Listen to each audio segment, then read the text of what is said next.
বাসের সিট ধরাকে কেন্দ্র করে কুষ্টিয়া ইসলামী বিশ্ববিদ্যালয়ের আইন বিভাগের শিক্ষার্থী সুমনের সঙ্গে আল ফিকহ অ্যান্ড লিগ্যাল স্টাডিজ বিভাগের শিক্ষার্থী রকিবুল ইসলামের মারামারির ঘটনায় দুই বিভাগের শিক্ষার্থীদের মধ্যে দফায় দফায় সংঘর্ষ হয়েছে। এতে প্রক্টর ও এক শিক্ষক সহ উভয় বিভাগের অন্তত 10 জন শিক্ষার্থী আহত হয়েছে। রোববার রাতে ক্যাম্পাসে বটতলা ও ডায়না চত্বরে ঘটনা ঘটে। জানা যায়, সন্ধ্যায় কুষ্টিয়া শহর থেকে ক্যাম্পাসের উদ্দেশ্যে যাত্রা করা ডাবল ডেকার বাসের সিট নিয়ে সুমন ও রাকিবুলের মধ্যে কথা কাটাকাটি থেকে মারামারি হয়।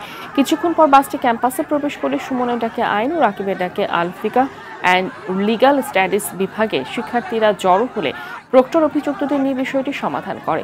এ সময় নিচে অপেক্ষায় থাকা উভয় বিভাগের প্রায় 2 শতাধিক শিক্ষার্থীর মধ্যে সংঘর্ষ শুরু হয়। ফলে বিশ্ববিদ্যালয়ের প্রক্টোরিয়াল বডি ঘটনাস্থলে গিয়ে পরিস্থিতি নিয়ন্ত্রণে আনে।